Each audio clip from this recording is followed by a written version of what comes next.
Imagine a king at the height of his power, ruling over a magnificent empire, responsible for some of the most impressive constructions in history, such as the legendary Hanging Gardens of Babylon.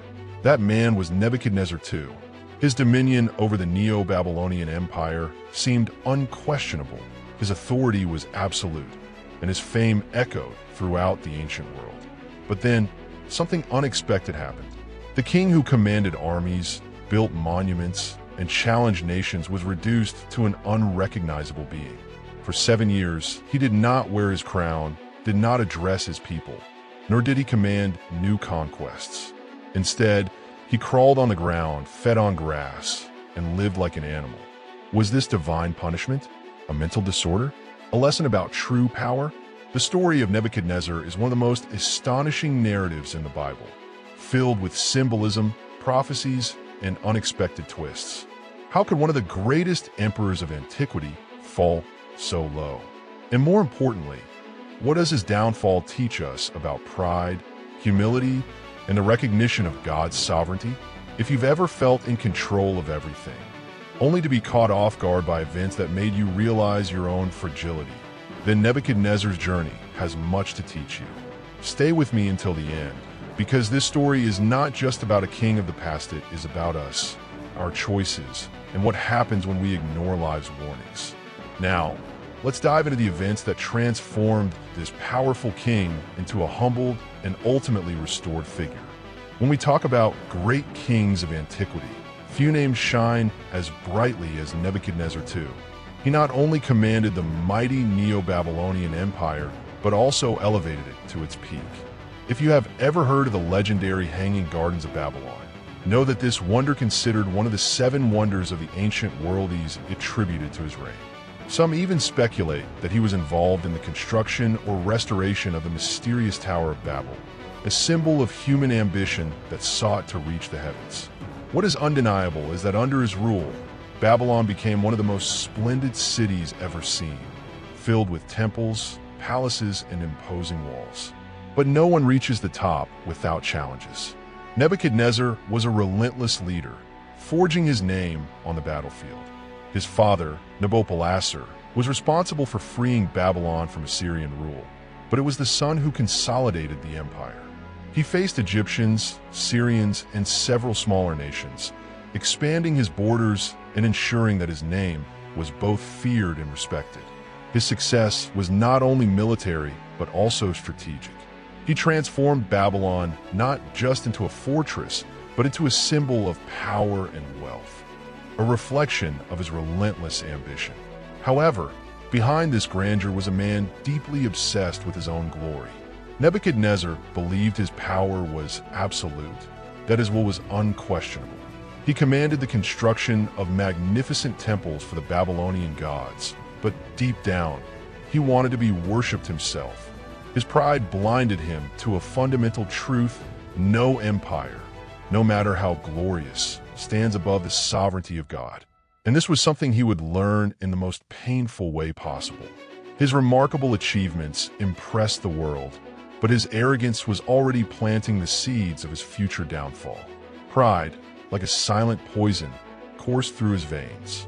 As a biblical proverb states, pride goes before destruction, a haughty spirit before a fall, Proverbs 16:18.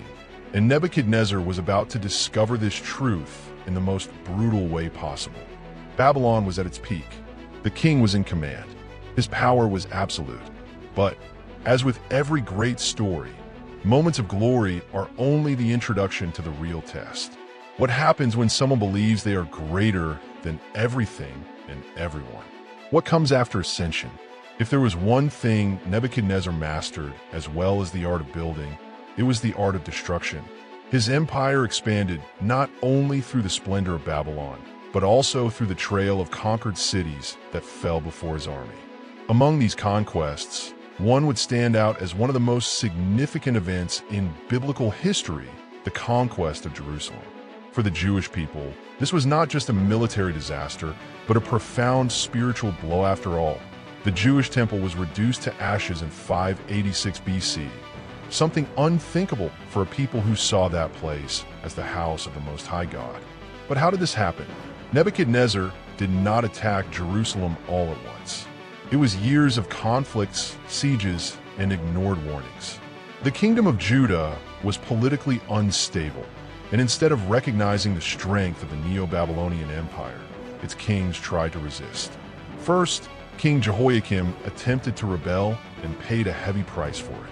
Then, Jehoiakim, his successor, was captured and taken into exile in Babylon, along with many nobles and talented young men, including Daniel, who would later play a crucial role in Nebuchadnezzar's life. But the resistance continued. The last king of Judah, Zedekiah, decided he could defy Babylonian power. Bad choice. The result was a brutal siege that lasted about 2 years. Famine took over Jerusalem, and when the walls finally fell, the destruction was total.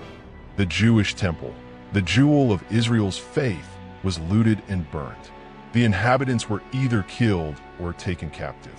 The city that had once been a symbol of God's covenant with his people was now in ruins.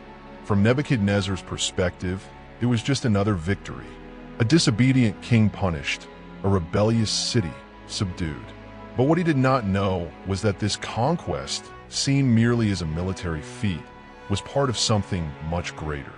The prophets of Israel had already warned that this destruction would come as a consequence of idolatry and the people's disobedience. God had used Nebuchadnezzar as an instrument of judgment, but soon, the king himself would learn that no one, not even he, was above divine justice. For the Jewish people, the Babylonian exile was a time of suffering, but also of learning.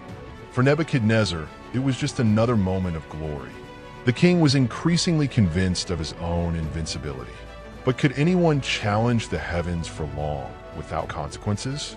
Absolute power can create the illusion that everything is under control. But in the silence of the night, even the greatest kings face their fears. And that is exactly what happened to Nebuchadnezzar. The man who commanded armies and destroyed cities had his sleep invaded by a mysterious vision, a prophetic dream that left him restless and terrified. It was a disturbing image, a colossal tree, tall enough to touch the heavens, lush, full of fruit, providing shade and food to all living beings. But suddenly, an order came from the heavens: cut down the tree, destroy it, but leave the stump and its roots in the ground. What did this mean? This was no ordinary dream. Nebuchadnezzar knew there was something special about this vision, something profound, something beyond a simple nighttime fantasy. His intuition told him this was not just a random occurrence, it was a warning. But a warning about what? The king could not find an answer, and as usual, he turned to his wise men, magicians, and astrologers. However, none of them could interpret the message. They could understand the common omens of the time, but this vision, coming directly from the heavens, was beyond their knowledge.